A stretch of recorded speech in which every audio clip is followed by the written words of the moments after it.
नमस्कार, मैं ऋषु कुमार आप सभी का शिक्षाश्री के डेली जनरल अवेयरनेस की क्लास में स्वागत करता हूं। रोज़ाना बेसिस पर कराई जाने वाली यह क्लास पूरे विश्लेषण से कराई जाती है, पूरे डिटेल में विथ फुल एक्सप्लेनेशन, ताकि आप लोग कोई भी कॉम्पिटिटिव एग्ज़ाम्स में ज़्यादा स्कोर कर पाएँ। तो आप लोग बस इसे अंत तक देखिएगा और इस क्लास के PDF के लिए टेलीग्राम चैनल से जुड़ जाइएगा, जिसका लिंक डिस्क्रिप्शन बॉक्स में अवेलेबल है। चलिए क्लास को स्टार्ट करते हैं। सबसे पहला क्वेश्चन है, करतारपुर कॉरिडोर हाल ही में खबरों में था, यह किस ऐतिहासिक व्यक्तित्व से जुड़ा है?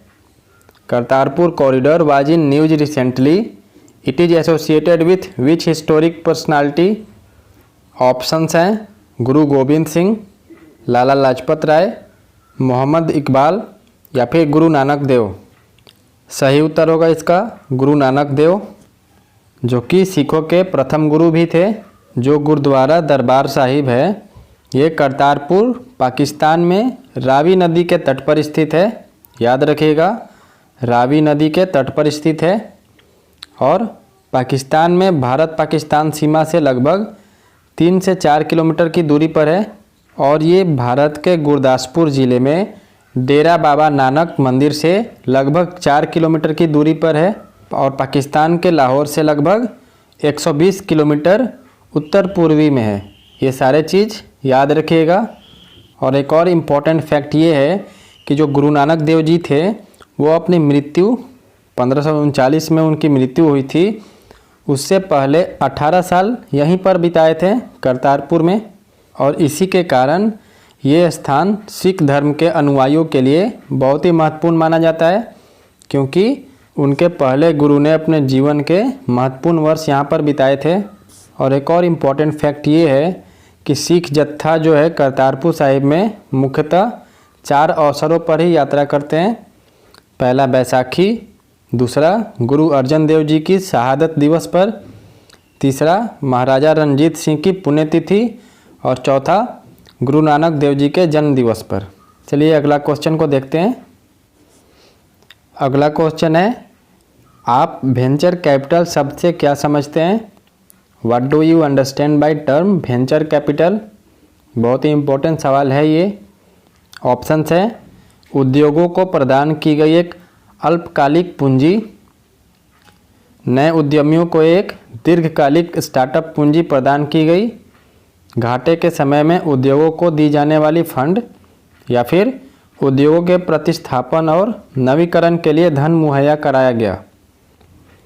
B option, a long term startup capital provided to new entrepreneurs, नए उद्यमियों को एक दीर्घकालिक स्टार्टअप पूंजी प्रदान की गई, उसी को वेंचर कैपिटल बोलते हैं। इसको थोड़ा विस्तार में समझते हैं। जो नई कंपनी होती है या फिर उसको वेंचर भी बोलते हैं, जो अभी अभी शुरुआत हुई है उसको वेंचर भी बोलते हैं। उसे शुरू हुए कम समय होता है और उनमें वेंचर कैपिटल शुरुआती चरण में धन जुटाने का लोकप्रिय तरीका है। स्टार्टअप्स जो हैं, जो नए नए स्टार्टअप्स आते हैं, वो यही तरीके से कैपिटल जुटाते हैं, धन जुटाते हैं। ये वेंचर कैपिटल का तरीका बहुत ही लोकप्रिय है और जो लोग इस तरह की कंपनी में पैसा लगाते हैं उन्हें वेंचर कैपिटलिस्ट बोलते हैं। याद रखिएगा, वेंचर कैपिटलिस्ट उन्हें बोलते हैं। न्यूज़पेपर में आप लोगों ने इकोनॉमी वाले सेक्शन में पढ़ा भी होगा कि इस वेंचर कैपिटलिस्ट में इस कंपनी में इतना पैसा लगाया, और वेंचर कैपिटलिस्ट जो निवेश करते हैं उसके बदले उनको कंपनी में इक्विटी का हिस्सेदारी मिलती है। इक्विटी का हिस्सेदारी मिलती है उस कंपनी में जिसमें वो पैसा लगाते हैं। ये पैसा ब्याज पर नहीं होता है, लोन की तरह कि बैंक जैसे लोन देता है और ब्याज के साथ लेता है। ये पैसा उस तरीके का नहीं होता है। जो वेंचर कैपिटलिस्ट लगाते हैं वो उनको इक्विटी मिलता है उस कंपनी में। अगला क्वेश्चन है, संयुक्त राष्ट्र बाल कोष यानी कि यूनिसेफ का मुख्यालय किस स्थान पर स्थित है? Headquarter of United Nations Children's Fund पूछ रहा है, कहाँ पर है? ऑप्शंस हैं वियना, ब्रुसेल्स, न्यूयॉर्क या फिर जेनेवा। सही उत्तर होगा इसका न्यूयॉर्क। यूनिसेफ का हेडक्वार्टर न्यूयॉर्क में है और इसकी स्थापना कब हुई थी? 11 दिसंबर 1946 को 1946 11 दिसंबर 1946 संयुक्त राष्ट्र के द्वारा न्यूयॉर्क में की गई थी। इसकी स्थापना यूनाइटेड नेशन के द्वारा की गई थी। और इसका पूरा फुल फॉर्म क्या है यूनिसेफ का? United Nations International Children's Emergency Fund. पूरा इसका फुल फॉर्म ये है, United Nations International Children's Emergency Fund. और ये भारत में कब कार्य करना स्टार्ट किया था? 1949 से 1949 से ये भारत में काम करना स्टार्ट किया। और यूनिसेफ को स्थापित करने का उद्देश्य क्या था? उद्देश्य यही था कि जो सेकेंड वर्ल्ड वार चल रहा था उसमें जितने बच्चे थे उनको जो हानि हुई थी और उनको खाना और स्वास्थ्य की सेवाएं उपलब्ध कराने के लिए इसकी स्थापना संयुक्त राष्ट्र ने की थी। जो संयुक्त राष्ट्र की महासभा था उसने 11 दिसंबर 1946 को स्थापना की थी इसकी। अगला क्वेश्चन है, केंद्र सरकार द्वारा घोषित 2021-22 सीजन के लिए गेहूं का न्यूनतम समर्थन मूल्य क्या है? एमएसपी पूछ रहा है।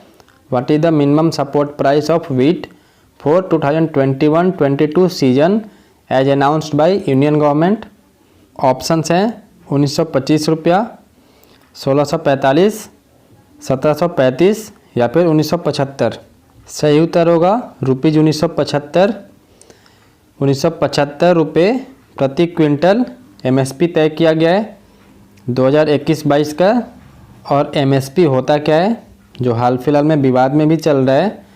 तो एमएसपी यानी कि मिनिमम सपोर्ट प्राइस, इसको न्यूनतम समर्थन मूल्य भी बोलते हैं।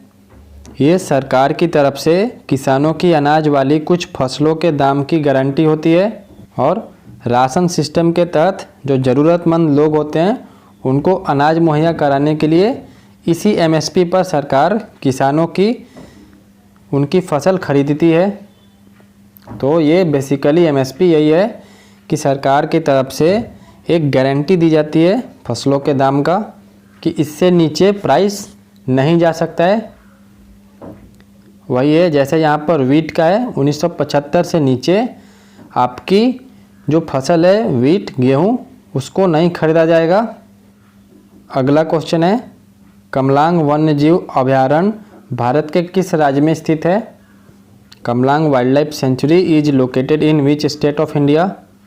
ऑप्शंस हैं मणिपुर, अरुणाचल प्रदेश, त्रिपुरा या फिर झारखंड। सही उत्तर होगा Arunachal Pradesh. Kamalang wild life sanctuary ये अरुणाचल प्रदेश में, किस डिस्ट्रिक्ट में अरुणाचल प्रदेश के? तो लोहित। और ये कब इस्टेब्लिश किया गया था इस वाइल्ड लाइफ सेंचुरी को?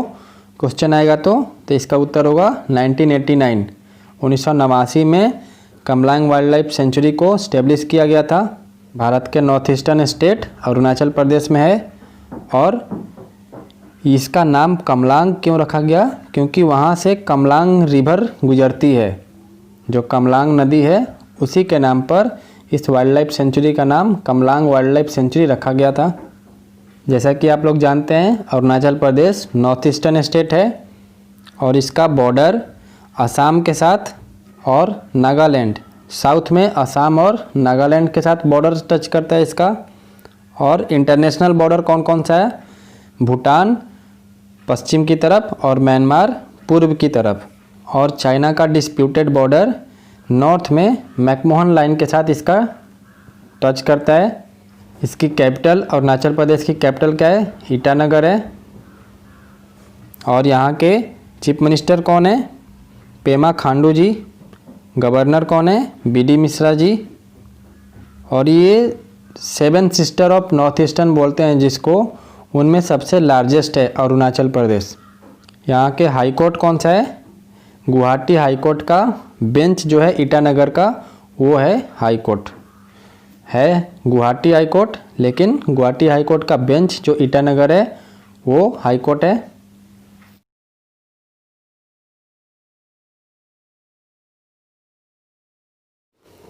अगला क्वेश्चन है, अंतरिम बजट 2019-20 में घोषित, यहाँ पर मिस्टेक्स हो गया हिंदी में, प्रधानमंत्री श्रम योगी मानधन योजना जो था उसके तहत 60 वर्ष की आयु के बाद किसी कर्मचारी को कितनी पेंशन मिलती है?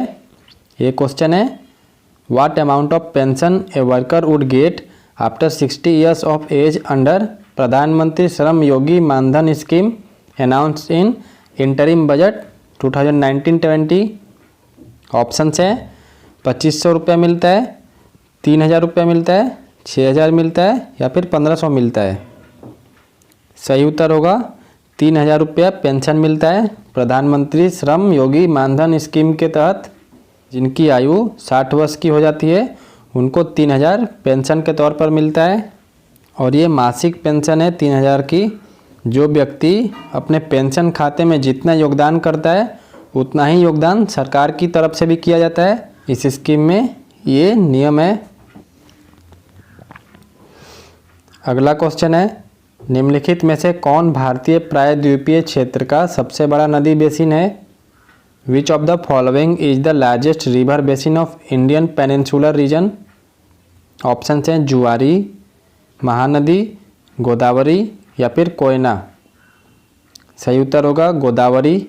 गोदावरी नदी भारतीय प्रायद्वीपीय क्षेत्र का सबसे बड़ा नदी बेसिन है और ये लंबाई, बेसिन और ड्रेनेज एरिया के टर्म्स में भी सबसे लार्जेस्ट है। इसका टोटल लेंथ कितना है गोदावरी नदी का, जहाँ से ये ऑरिजिन करता है? ऑरिजिन कहाँ से करता है? त्रिम्बकेश्वर से, जो कि महाराष्ट्र में है। और इसकी लंबाई ऑरिजिन से बे ऑफ बंगाल जहाँ पर ये जाकर गिर जाता है, तो पूरा लंबाई इसका कितना है? 1465 किलोमीटर का।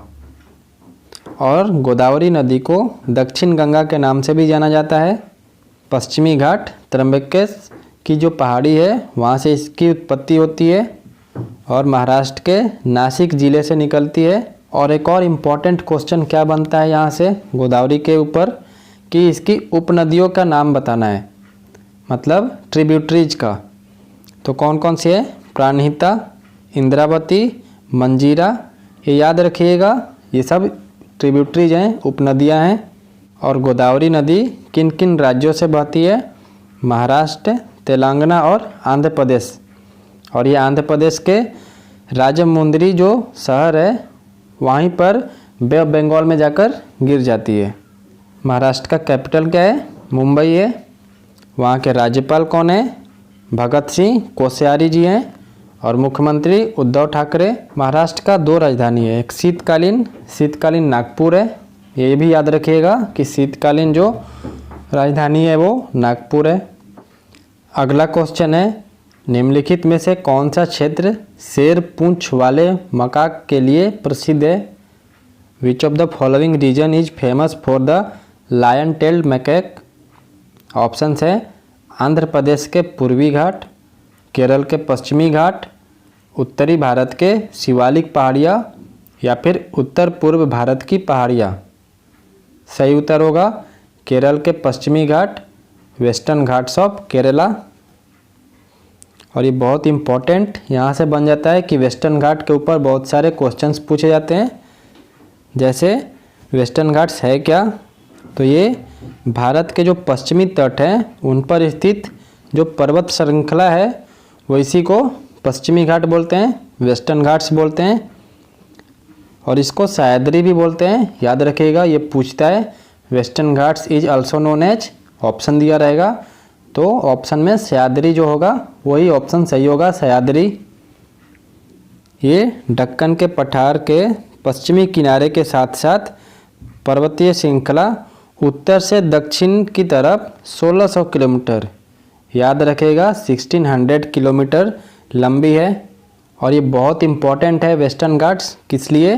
क्योंकि यहाँ पर बहुत ही इम्पॉर्टेंट महत्वपूर्ण जैविकीय विविधताएँ पाई जाती है, बायोडाइवर्सिटी, वाइल्ड लाइफ बायोडाइवर्सिटी यहाँ पर पाई जाती है, जो कि विश्व के लिए महत्वपूर्ण है। और इसी वजह से ये विश्व में 8वां स्थान है इसका। गुजरात और महाराष्ट्र की सीमा से शुरू होता है वेस्टर्न घाट और गोवा, कर्नाटक, तमिलनाडु और केरल होते कन्याकुमारी में समाप्त हो जाता है। ये जो इधर वेस्टर्न घाट यहाँ से स्टार्ट होता है गुजरात महाराष्ट्र से, तो गोवा, कर्नाटक, केरल और तमिलनाडु और कन्याकुमारी में जाकर ख़त्म हो जाता है। 1600 किलोमीटर की लंबाई है। और 2012 में 2012 में यूनेस्को ने जो वेस्टर्न घाट पश्चिमी घाट क्षेत्र है उसको 39वें स्थान में विश्व धरोहर स्थल घोषित किया था। अगला क्वेश्चन है, निम्नलिखित में से किस राज्य में सबसे लंबी तटरेखा है? Which of the following states has the longest coast line? Options हैं गोवा, गुजरात, आंध्र प्रदेश या फिर केरला। सही उत्तर होगा गुजरात। गुजरात का सबसे लंबा कोस्ट लाइन है, कितने किलोमीटर का है? तो 1214.7 किलोमीटर है। और गुजरात के बाद किसका सबसे ज़्यादा कोस्ट लाइन है? तो आंध्र प्रदेश का, उसका कितना है? 973 किलोमीटर है। गुजरात के सीएम कौन है? तो वहाँ के सीएम विजय रूपानी जी हैं और गवर्नर आचार्य देवव्रत जी हैं। कैपिटल क्या है गुजरात का? गांधीनगर। और आज का लास्ट क्वेश्चन, भारत में निम्नलिखित में से कौन सा राज्य प्रसिद्ध झील फुलहर के लिए जाना जाता है? Which of the following state in India known for the famous lake Phulhar? Options है मध्य प्रदेश, उत्तराखंड, उत्तर प्रदेश या फिर जम्मू एंड कश्मीर। सही उत्तर होगा उत्तर प्रदेश। फुलहर लेक उत्तर प्रदेश में स्थित है और ये उत्तर प्रदेश के पीलीभीत जिला में, पीलीभीत डिस्ट्रिक्ट में है। वेस्टर्न यूपी में पड़ता है ये। उत्तर प्रदेश के गवर्नर कौन है? तो आनंदीबेन पटेल जी हैं और chief minister Yogi Adityanath. Capital Lucknow. और यहाँ के डिप्टी चीफ मिनिस्टर भी पूछते हैं, तो यहाँ के डिप्टी चीफ मिनिस्टर हैं, दो हैं। एक हैं केशव प्रसाद मौर्य जी और दूसरे दिनेश शर्मा जी। अभी हाल फिलहाल में बिहार का चुनाव हुआ था तो वहाँ पे भी 2 डिप्टी चीफ मिनिस्टर बनाए गए थे। कमेंट करके बताइए दोनों का नाम। बाई कैमरल लेजिस्लेचर है यहाँ पे, मतलब विधानसभा है और विधान परिषद है।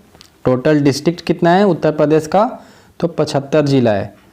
भारत का सबसे ज़्यादा जिले वाला राज्य है ये। इस तरीके से आज का ये क्लास यहीं पर समाप्त होता है। आप लोग इसे ज़्यादा से ज़्यादा शेयर करें और बने रहें। मिलते हैं अगले क्लास में, तब तक के लिए धन्यवाद। जय हिंद, जय भारत।